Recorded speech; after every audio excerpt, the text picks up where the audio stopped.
Hello बच्चों, आज मैं आप लोग के लिए क्लास 10 का इलेक्ट्रिसिटी का पहला चैप्टर लेकर आया हूं और इसमें मैं राघवेंद्र कुमार आप लोग को मैथ और फिज़िक्स का वीडियो बनाकर लाऊंगा और आप घर पर आकर बहुत आसानी से पढ़ सकते हैं। इसमें आपको कोई परेशानी नहीं रहेगी। इस वीडियो का पहला पार्ट मैं शुरू करता हूं, जिसका नाम है करंट इलेक्ट्रिसिटी। लेकिन मैं थोड़ा इसका पीछे का पार्ट देख रहा हूँ, करंट इलेक्ट्रिसिटी की शुरुआत कहाँ से हुई है। तो सबसे पहले हम लोग आते हैं कि इलेक्ट्रिसिटी हमारा फिजिक्स में चैप्टर होता है और इलेक्ट्रिसिटी को दो ग्रुप में बांटा गया है। एक ग्रुप है हमारा इलेक्ट्रोस्टैटिक्स और एक ग्रुप हमारा है करंट इलेक्ट्रिसिटी। जब क्लास 12 में जाएंगे तो ये दोनों चैप्टर अलग अलग टॉपिक्स में आएंगे और बीएससी में जाएंगे, एमएससी में जाएंगे तो इन सब की अलग अलग बुक हो जाएगी। सबसे पहले हम लोग देखते हैं इलेक्ट्रिसिटी की शुरुआत जो है। इलेक्ट्रिसिटी का मतलब चार्ज होता है और चार्ज की जो खोज थी, ऐसा माना जाता है कि थेल्स ने किया था। बाद में यानी थेल्स ने क्या किया कि दो चीज़ों का रगड़ा और दोनों चीज़ को रगड़ने के पास उसके पास कुछ ऐसी चीज़ डेवलप हुई, something developed on it so that it will attract the small and dry pieces of leaves and papers। Paper का या लीफ को, सूखी पत्ती हो, वो छोटे छोटे टुकड़े को अपनी तरफ खींचती है। आप लोग एक बहुत कॉमन सा एक्सपेरिमेंट अपने क्लास में करते रहते हैं।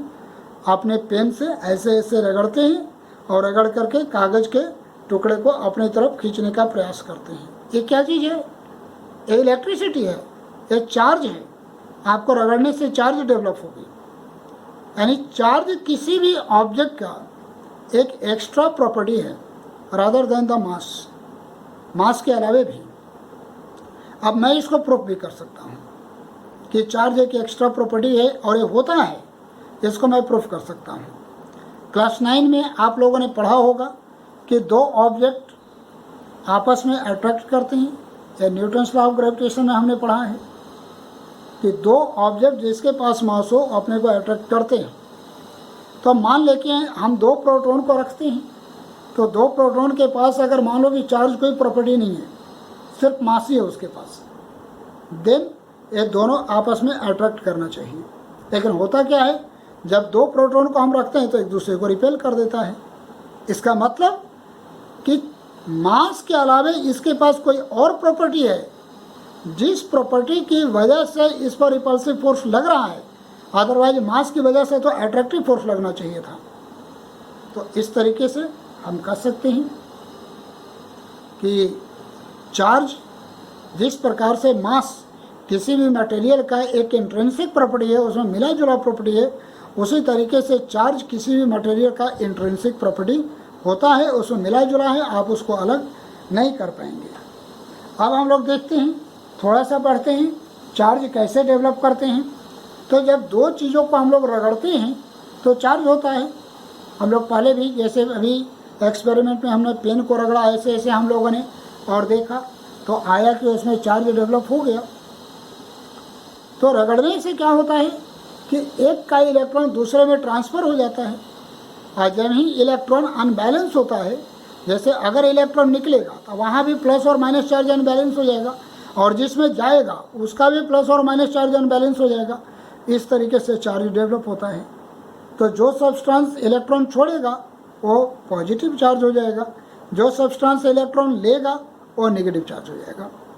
तो ठीक है, क्लास 10 में हमें ये सब तो पढ़ना नहीं है।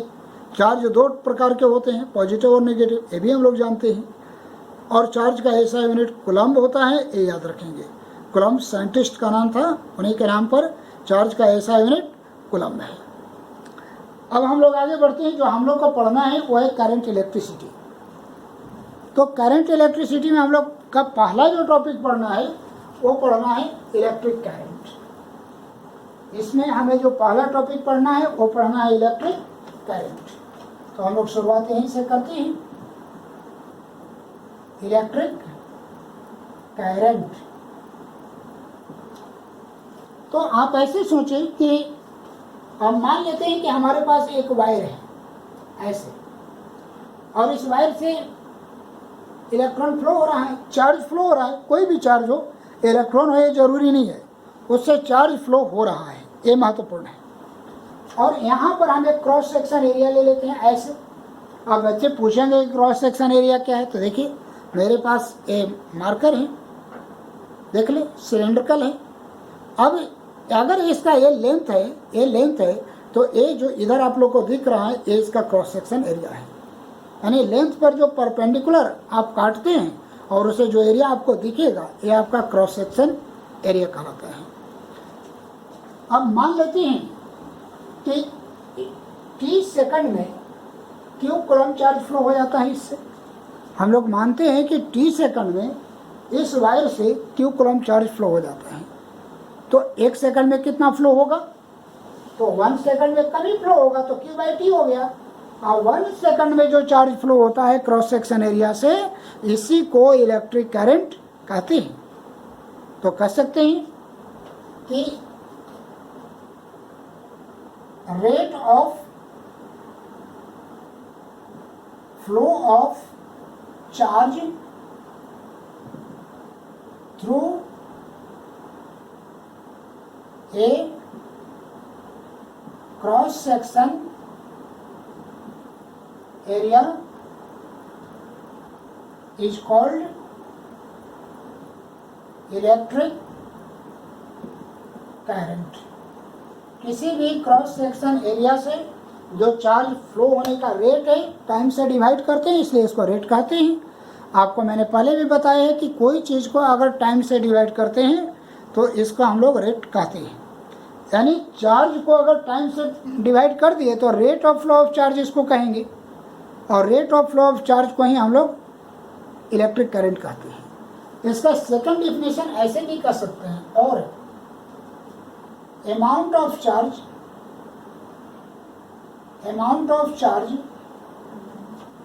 flowing through a cross section area in 1 second is called electric current. यानी 1 सेकंड में किसी भी क्रॉस सेक्शन एरिया से जो चार्ज फ्लो होता है उसको हम लोग इलेक्ट्रिक करंट कहते हैं। ये दोनों डिफिनीशन सत्य सही है, कोई दिक्कत नहीं है। अब इलेक्ट्रिक करंट का सिंबल आई होता है, इलेक्ट्रिक करंट का सिंबल होता है आई, और आई का फॉर्मूला तो मेरा वहाँ से निकल गया। हमने तो यहाँ निकाला था कि 1 सेकंड में कितना चार्ज फ्लो हो रहा है, और 1 सेकंड में जो चार्ज फ्लो हो रहा है उसी को हम लोग कहते हैं इलेक्ट्रिक करंट। इसका मतलब कि I इक्वल टू मेरा फॉर्मूला है Q/T, I equal to Q/T, electric current का यह फार्मूला हो जाएगा। ठीक है, यहाँ तक कोई दिक्कत नहीं। इलेक्ट्रिक करंट का डिफिनीशन हो गया, इलेक्ट्रिक करंट का फार्मूला भी आ गया। अब हमारा पहला सवाल है कि इसका एसआई यूनिट क्या होगा इलेक्ट्रिक करंट का। SI unit of I, SI unit of I कितना होगा, तो चार्ज का यूनिट देखिए, चार्ज का यूनिट क्या होता है कूलम, और टाइम का यूनिट क्या होता है सेकंड, यानी कूलम पर सेकंड, इसका यूनिट एसआई यूनिट हो जाएगा। And coulomb per second is called the ampere, coulomb per second is called ampere, और शॉर्टकट में एम्पियर को हम लोग ए से डिनोट करते हैं। शॉर्टकट में एम्पियर को हम लोग ए से डिनोट करते हैं। अब एक महत्वपूर्ण सवाल यहाँ समझने वाली बात है कि एम्पियर मैंने स्मॉल लेटर से शुरू किया, क्यों? इसलिए कि जब कोई भी साइंटिस्ट का नाम अगर यूनिट भी होता है तो उस यूनिट को स्मॉल लेटर से शुरू करते हैं, अगर पूरा नाम लिख रहे हैं तब। और अगर इसी को कैपिटल ए से लिख दें तो इसका मतलब कि एम्पियर साइंटिस्ट के बारे में चर्चा हो रही है, ऐसा यूनिट ऑफ करंट की चर्चा नहीं हो रही है, वो एम्पियर की चर्चा नहीं हो रही है। इसलिए लिखने का ये जो सिंबल है या ये जो सिस्टम है इसको याद कर लें कि जब कोई भी साइंटिस्ट का नाम यूनिट होता है तो उस पूरा नाम अगर यूनिट में लिखना चाह रहे हैं तो उसको स्मॉल लेटर से ही शुरू करें। अगर कैपिटल लेटर से शुरू करेंगे तो वो साइंटिस्ट का नाम हो जाएगा, फिर वो यूनिट नहीं होगा। लेकिन वही अगर एब्रिविएटेड फॉर्म में, शॉर्ट फॉर्म में अगर लिखना है तो उसको कैपिटल से ही हम लोग लिखते हैं। एम्पियर को यही हम लिखेंगे। तो ऐसा unit of electric current is ampere. अब हमारे पास एक और सवाल है कि एम्पियर तो ऐसा यूनिट हो गया, लेकिन 1 एम्पियर को हम कैसे डिफाइन करेंगे? 1 एम्पियर को हम कैसे डिफाइन कर पाते हैं? तो देखिए,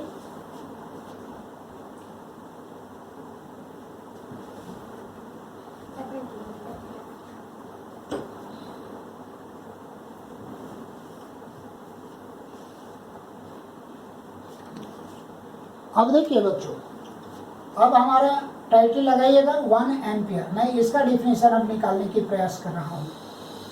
तो हमने अभी पढ़ा है कि I = Q/T। अब हम लोग लेट कर लेते हैं। Let Q = 1 coulomb and T = 1 second. Therefore I = 1 coulomb by 1 second, यानी 1 एम्पियर हमारा आ जाएगा। यहाँ से I का वैल्यू मेरा 1 एम्पियर आ जाएगा, कोई दिक्कत नहीं है। अब हम लोग आगे बढ़ते हैं। इसका मतलब कि कोई भी वायर अगर है और इस वायर से 1 सेकंड में अगर 1 कूलम चार्ज फ्लो हो जा रहा है, तो इसका मतलब ये हुआ कि इस वायर में 1 एम्पियर का करंट फ्लो हो रहा है। अगर इस वायर के किसी भी क्रॉस सेक्शन से 1 सेकंड में 1 कूलम चार्ज अगर फ्लो हो रहा है, तो इसका मतलब ये हुआ कि इस वायर के थ्रू 1 एम्पियर का करंट फ्लो हो रहा है। तो हम लोग डिफिनेशन में क्या लिखेंगे? If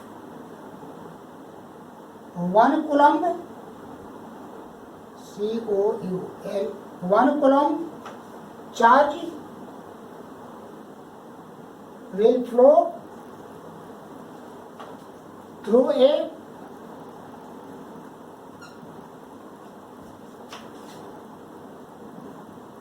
cross section area in 1 second, then we say that 1 ampere current is flowing in the wire। तब हम लोग कहेंगे कि वायर में 1 एम्पियर का करंट फ्लो हो रहा है। किसी भी वायर के क्रॉस सेक्शन से अगर 1 सेकंड में 1 एम्पियर करंट फ्लो हो रहा है, 1 सेकंड में 1 कूलम चार्ज अगर फ्लो हो रहा है, तो हम कह सकते हैं कि उसमें 1 एम्पियर का करंट फ्लो हो रहा है।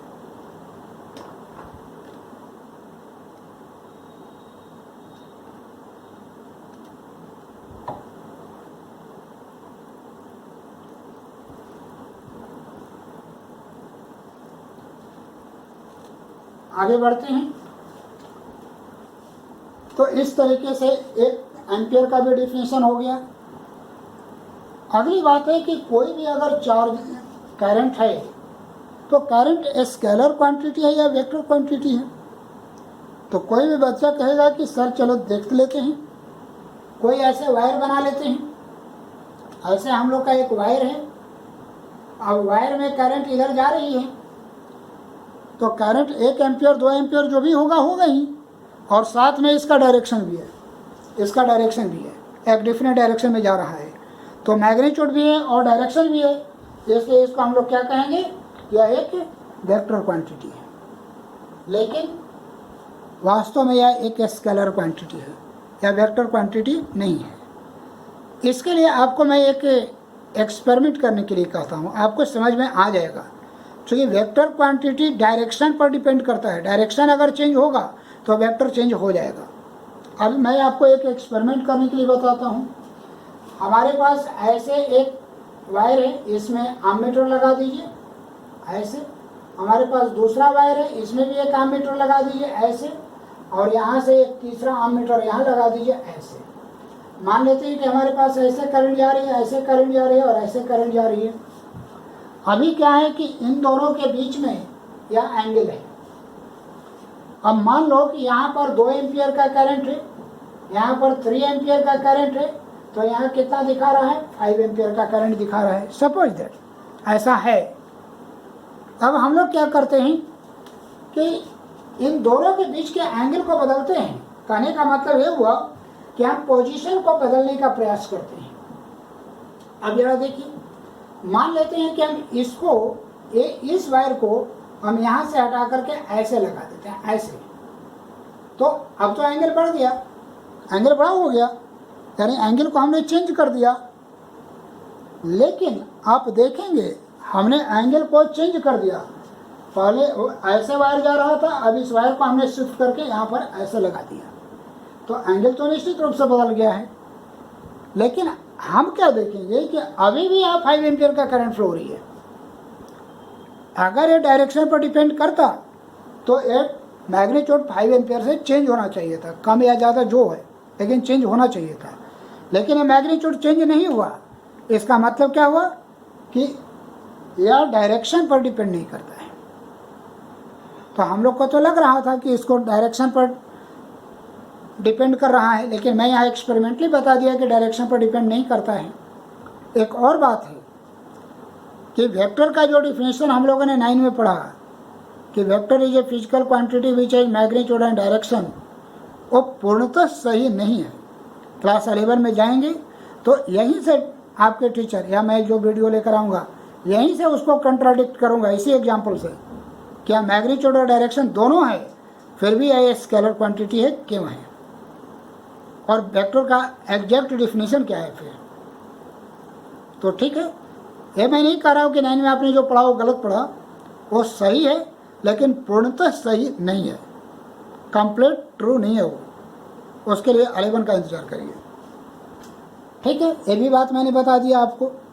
तो इसमें आप लिख सकते हैं कि current is a scalar quantity, current is a electric current is a scalar quantity although it है मैग्नीट्यूड एंड डायरेक्शन। यद्यपि इसके पास मैग्नीट्यूड और डायरेक्शन है, फिर भी यह एक स्केलर क्वांटिटी है। यद्यपि इसके पास मैग्नीट्यूड और डायरेक्शन दोनों है, फिर भी यह एक स्केलर क्वांटिटी है। नोट कर लीजिएगा इस चीज़ को।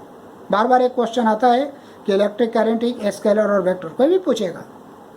यह एक स्केलर क्वांटिटी है, ऑल्दो इसकी प्रॉपर्टी वेक्टर जैसी है, मैग्नीट्यूड और डायरेक्शन। डिटेल्स 11 में पढ़ाई होगी। ओके, अब अगला जो सवाल मेरे पास बहुत महत्वपूर्ण है कि एक वायर में इलेक्ट्रिक करंट जा रही है, तो इस इलेक्ट्रिक करंट का डायरेक्शन क्या होगा? वायर में इधर से इधर जा रही है या इधर से इधर जा रही है? करंट क्या आपको दिखता है वायर में? नहीं, करंट तो दिखता ही नहीं है वायर में, तो किधर से किधर जा रही है हमें कैसे पता चले? तो इसके लिए हमारे साइंटिस्ट लोगों ने एक कन्वेंशन बनाया। ये कोई फॉर्मूला नहीं है, एक कन्वेंशन है। कन्वेंशन का मतलब कि उन लोगों ने ऐसा मान लिया कि ऐसा ही होगा, और उन लोगों ने मान लिया, इसलिए वो सिस्टम आज तक चला आ रहा है। सिस्टम है, कन्वेंशन है, इसका कोई साइंटिफिक रीजन नहीं है। अब कन्वेंशन के बारे में मैं आपको बता दूं, मैं बताया कि कोई साइंटिफिक रीजन नहीं है, एक कन्वेंशन है और कुछ नहीं है। होते रहा है, लोगों ने मान लिया है, यही घटनाएं होते रहेगी। अब एग्जाम्पल के तौर पर मैं आपको बताऊं, हम लोग बारात जाते हैं तो बारात लड़के का ही जाता है, लड़की का बारात क्यों नहीं जाता है? कन्वेंशन है, लड़के का बारात जाता है, लड़की का भी बारात जाएगा तो क्या होगा? शादी नहीं होगा, हो ही जाएगा ना, इसलिए ये कोई मुद्दा नहीं है। तो ये साइंटिफिक रीजन तो है नहीं कि लड़का का बारात जाएगा कि लड़की का बारात जाएगा, ये कोई साइंटिफिक रीजन नहीं है। एक कन्वेंशन है कि लड़का का बारात जाता है, लड़के वाला बारात लेकर जाता है लड़की वाले के घर, लड़की वाले बारात लेकर नहीं आते हैं। कन्वेंशन है, जस्ट हम लोग उसको फॉलो करते हैं। तो यहाँ भी साइंटिस्ट लोगों ने एक उदाहरण देकर समझाने का प्रयास किया आपको कि कन्वेंशन और साइंटिफिक रीजन में फ़र्क है, और कन्वेंशन का हम लोग पालन करते हैं एज यूजुअल, उसको कोई क्यों किंतु परंतु करने की ज़रूरत नहीं है। जैसे हम छोटे लोग बड़ों को प्रणाम करते हैं, ये क्या है? कन्वेंशन है। अब बड़ा लोग छोटा को प्रणाम करेगा तो क्या गलत हो जाएगा? क्या नहीं, गलत नहीं होगा, लेकिन उसको गलत लोग कहेगा, इसलिए वो कन्वेंशन नहीं है अभी। अगर ऐसा कन्वेंशन बना लिया जाए कि छोटा ही बड़ा ही छोटे को प्रणाम करेगा, तो एक कन्वेंशन हो जाएगा और ये लागू होगा, हम लोग को उसी को पालन भी करना पड़ेगा। तो यहाँ भी साइंटिस्ट लोगों ने एक कन्वेंशन बना लिया है। कन्वेंशन में क्या कहा उन्होंने, डायरेक्शन ऑफ करंट का, डायरेक्शन ऑफ करंट, मैं बार बार करंट ही बोलूँगा, इलेक्ट्रिक करंट नहीं बोलूँगा। तो पहला है कि in opposite direction of flow of negative charge के अपोजिट डायरेक्शन में माना जाएगा इलेक्ट्रिक करंट। यानी अगर मेरे पास ये वायर है और वायर में अगर इलेक्ट्रॉन इधर जा रहा है तो इलेक्ट्रॉन क्या होता है बच्चों, नेगेटिव चार्ज होता है। तो इलेक्ट्रॉन के अपोजिट डायरेक्शन में इलेक्ट्रिक करंट को माना जाएगा, एक कन्वेंशन है। इलेक्ट्रॉन के अपोजिट डायरेक्शन में करंट को मूव करता हुआ माना जाएगा, एक कन्वेंशन है। अब आगे बढ़ते हैं। दूसरा है कि इन द सेम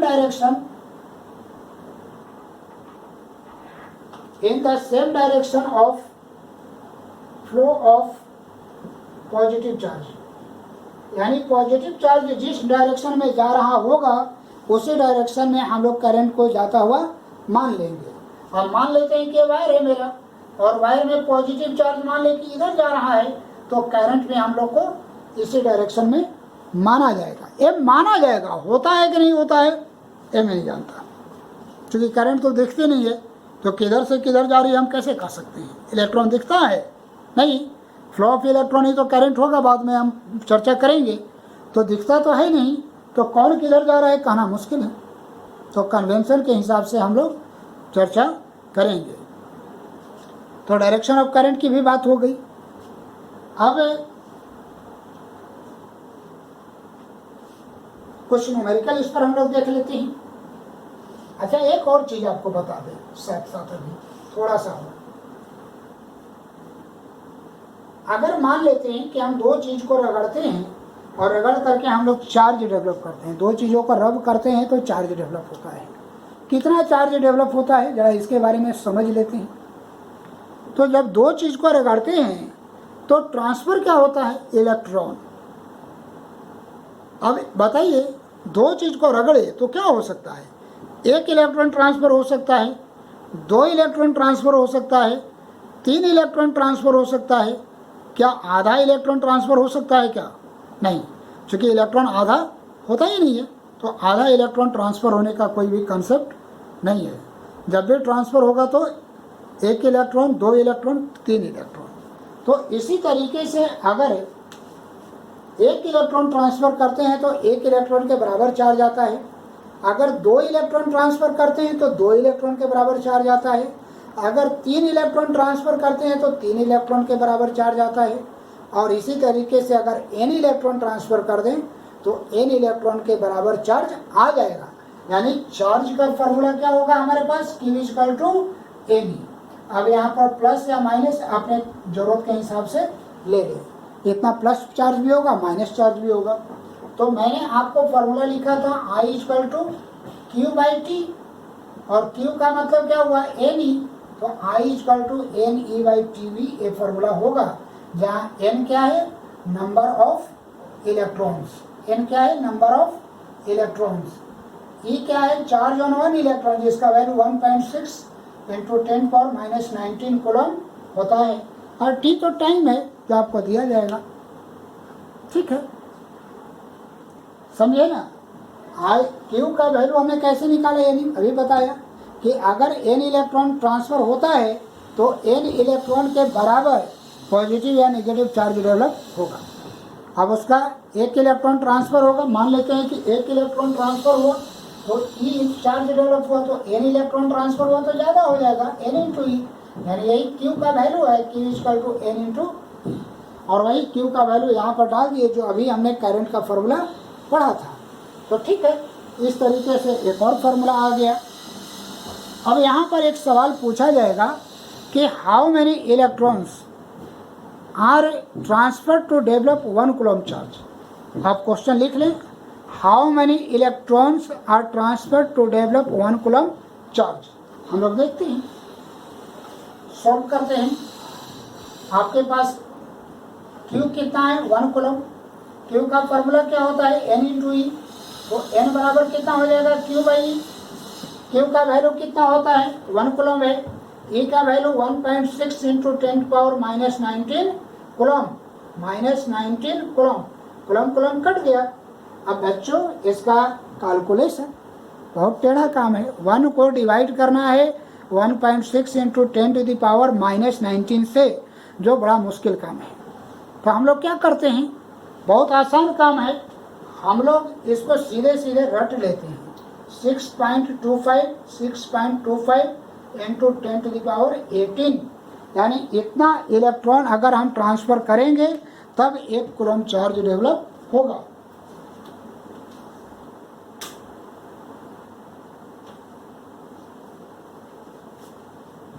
तो इस तरीके से हमने एक नया, अब इसकी फॉर्मूला को सीधे याद रखें, ये वैल्यू को सीधे याद रखें कि 1/E का वैल्यू 6.25 इंटू 10 पावर 18 होता है, क्योंकि बार बार कैलकुलेट करने की जरूरत नहीं है। और जब क्वेश्चन आएगा तो आप कैलकुलेट करने का प्रयास करेंगे और वहीं से आपका टाइम ओवर हो जाएगा, इसलिए रटे रहे। अब हम लोग आगे बढ़ते हैं, इसमें थोड़ा और चर्चा कर लेते हैं। अब मान लेते हैं कि कोई हमसे पूछेगा कि क्या आप 2 into 10 to the power -20 coulomb charge develop कर सकते हैं क्या। किसी ने हमें कहा कि सर बताइए कि क्या आप 2 into 10 to the power -20 coulomb charge को डेवलप कर सकते हैं। क्योंकि हर चार्ज नहीं डेवलप होता है, चार्ज 1 इलेक्ट्रॉन, 2 इलेक्ट्रॉन, 3 इलेक्ट्रॉन ऐसे डेवलप होता है। 1.5 इलेक्ट्रॉन के बराबर चार्ज नहीं होता है। तो कहने का मतलब हुआ कि n का जो वैल्यू है इंटीजर है, 1 2 3 4 5, यानी नेचुरल नंबर है। तो अगर इसमें भी n का वैल्यू नेचुरल नंबर आएगा तो हम वो चार्ज डेवलप कर सकते हैं, और अगर डेसिमल में आ गया तो चार्ज हम डेवलप नहीं कर सकते हैं। अब देख लेते हैं, Q बराबर फॉर्मूला होता है क्या N, तो N equal to Q by E. Q का वैल्यू 2 इंटू 10 पावर -20 और E का value 1.6 into 10 to the power -19। आगे बढ़ते हैं, 2 इंटू 10 टू द पावर -20 छोड़ दीजिए, आप यहाँ 1 से मल्टीप्लाई कर लीजिए, कोई दिक्कत नहीं होगी। किसी भी नंबर में 1 से मल्टीप्लाई करने में तो कोई फर्क पड़ेगा नहीं। अब हम लोग क्या करते हैं कि इतना का वैल्यू पूछ रहे हैं आपसे, 1/1.6 इंटू 10 टू द पावर -19, इसका वैल्यू अभी मैंने बताया था पहले क्वेश्चन में, इसका वैल्यू होता है 6.25 इंटू 10 टू द पावर 18। ठीक है, आप मल्टीप्लाई, इसको इसमें मल्टीप्लाई करिए तो 12.5 हो जाएगा, इसको इसमें मल्टीप्लाई करिए तो 10 पावर -2 हो जाएगा। इसको 12.5 नीचे रहिए तो 10 का पावर 2 प्लस में हो जाएगा, तो 12.5 अपॉन 100 हो जाएगा। ये कितना हो जाएगा 0.125। यानी आपको इतना चार्ज डेवलप करने के लिए 0.125 इलेक्ट्रॉन ट्रांसफर करना पड़ेगा। जो मैं अभी बता रहा था कि अगर डेसिमल में आएगा तो ऐसा चार्ज नहीं हो सकता, क्योंकि हम 1 इलेक्ट्रॉन या 2 इलेक्ट्रॉन ट्रांसफर कर सकते हैं, 1.5 इलेक्ट्रॉन नहीं। यह तो 1 से भी कम है, इलेक्ट्रॉन का आधा या 12% हम कहाँ से लाएंगे, ऐसा तो होता नहीं है। इंडिपेंडेंट चार्ज तो होता नहीं है इलेक्ट्रॉन से छोटा। तो इस तरीके से इसका मतलब हुआ कि इतना चार्ज हम डेवलप नहीं कर सकते हैं। ये भी क्वेश्चन पूछे जा सकते हैं। अब मान लेते हैं कि आपसे हमसे क्वेश्चन पूछ रहा है कि एक बैटरी है हमारे पास, जो 5 सेकंड में 20 कूलम चार्ज को छोड़ देता है। तो करंट कितना हो गया, तो देखिए 5 सेकंड में, टाइम 5 सेकंड है और 20 कूलम चार्ज फिर छोड़ दे रहा है, तो बैटरी कितना करंट डेवलप कर रहा है, तो I equal to Q by T, यानी 20 कूलम बाई 5 सेकंड, 5 से काट दीजिए 4, यानी 4 एम्पियर, यानी बैटरी 4 एम्पियर का करंट फ्लो कर रहा है। इस तरीके से बैटरी हमारा 4 एम्पियर का करंट फ्लो कर देगा। आगे बढ़ते हैं, हम दूसरा क्वेश्चन देखते हैं। अब क्वेश्चन मेरे पास है कि सपोज दैट कि किसी भी वायर में अगर 5 सेकंड में, तो टाइम हो गया 5 सेकंड, और सपोज दैट कि 10⁻20 इलेक्ट्रॉन्स पास कर जाता है किसी भी क्रॉस सेक्शन से। यानी हमारे पास एक वायर है और वायर के क्रॉस सेक्शन से 10⁻20 इलेक्ट्रॉन्स 5 सेकंड में पास कर जाते हैं, तो how much current is flowing in the wire में करंट कितना जा रहा है। तो आई का फॉर्मूला क्या होता है बच्चों, NE/T भी फॉर्मूला होता है। यहाँ n मालूम है, n का वैल्यू 10⁻20, E का वैल्यू हम लोग जानते ही है 1.6 × 10⁻−19 बाई टाइम कितना है 5 सेकंड। चलिए ठीक है, अच्छी बात है। 5 से इसको डिवाइड कर, इसको पहले ले लेते हैं, तो इन दोनों को लेंगे तो 10⁻20 और -19 यानी 10 बचेगा, इंटू 1.6/2 बचेगा, 2 नहीं है 5 है, 5 से इसको काट दीजिए 2 यानी 3.2 एम्पियर हो गया।